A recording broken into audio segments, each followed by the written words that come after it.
These ins and outs of the mind is like the in and out of a kaleidoscope. On one side, you see really good things. On the other side, you see it a different way, really good things. In contrast, neither world belongs together. So when you look through the kaleidoscope in a certain way, sometimes it attaches you to the day in a way that feels like the dream becomes reality. Though it is, it's not the same here, it's different there, and it's fine. So we're getting to the part where at the top sail, we're about to announce land ho. Just make sure when you're looking through this kaleidoscope, you're not getting hurt when you come back home. So you yourself is a kaleidoscope. The story is the kaleidoscope. The kaleidoscope is the kaleidoscope, and that's the part we're learning to recalibrate. You see, inside the kaleidoscope, you were tricked to look for land through something that broke up your reality in the mind. When you unify that, the kaleidoscope comes back together, we're done. It was a trick, kind of like a finger trap, you know. It's just a unique way of seeing life. And it's fine. So this experience is the same as the idea, the kaleidoscope itself.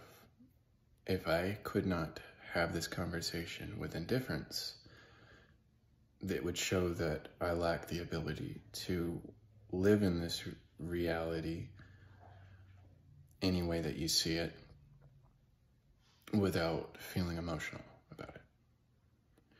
That way, when we have conversations like this, it's no different than opening and closing a book. That's the same thing as the kaleidoscope. So with that, you close that book. It's everyone's book. It was one experience that said, this was louder than life. It's not.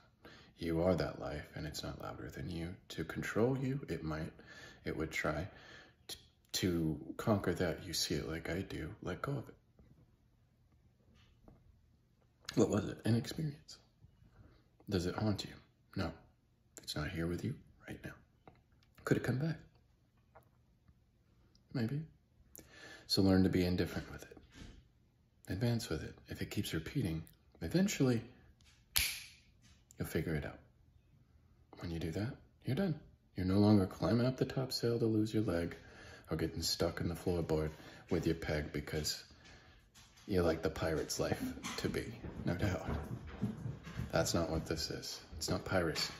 But you might end up seeing land ho with the wrong scope one day and it tricked you into seeing something you didn't see, like a dragon.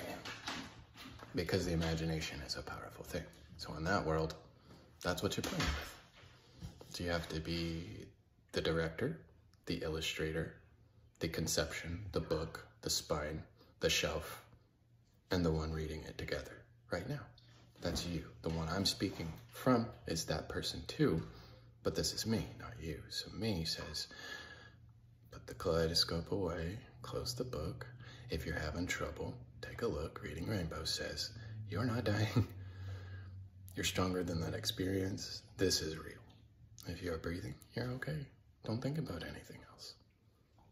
If it was pushing you to think something bad, that's your ticket to crazy. If it was pushing you to think things good, great. That's your ticket to sane. If you've stopped because you see it all is the same experience when it's done, then you rest with that as well, with everyone. That's just what I'm doing now. So I'll give you this.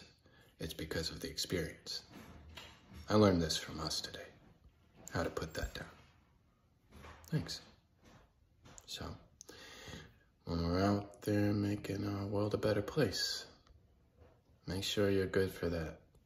Don't be a ticking time bomb. Don't pretend you got it when you don't, because eventually you'll explode. That's what I mean by that. Be honest with yourself and know what's happening.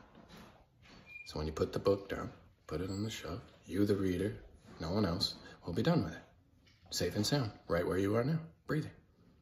So that's for all of you out there deceiving yourselves with that mystical experience that helps you think you're God. You are, just not the way it was going to tell you that you are. Because it is not you, that's us. And us is a bigger issue when it doesn't get along. So you, the individual, has to be indifferent with the conversation, to have a conversation. You have to be indifferent before it even starts. Meaning, change, no change, it's up to you. That doesn't mean I don't like you. It means I love you for having the conversation, because your indifference, even though it might have been a little wavy, kept you from doing things you didn't need to do, like hurting yourself, because you're thinking too hard. So every story is like that. Not to pull your card, but here, I got a golden ticket. See? It's that easy to be. And it creates emotions. Not for me, but for you and me. I said that perfectly clean of the idea. I think I just said it not to create emotions, but I'm only suggesting that it does, because I have created those emotions with the same play, the same musical, the same experience, the same story. So if we're going to put the story back on the shelf, be done with it when I'm done here, that's your gift. It's a skill. It's to say, I can throw any of this away. The idea, me even, that I'm the kaleidoscope as well. You are the kaleidoscope. So I'm saying you take an idea and become indifferent with that. I'm indifferent with myself. Yet I'm having this conversation. It means it's a neutral zone. That's what I found now. For you, for me, and for everybody. Will it heal you? Probably. If you're fighting it, that's the indifference we're learning to settle now. It's not easy. Thanks. Shandi says hello from the other side.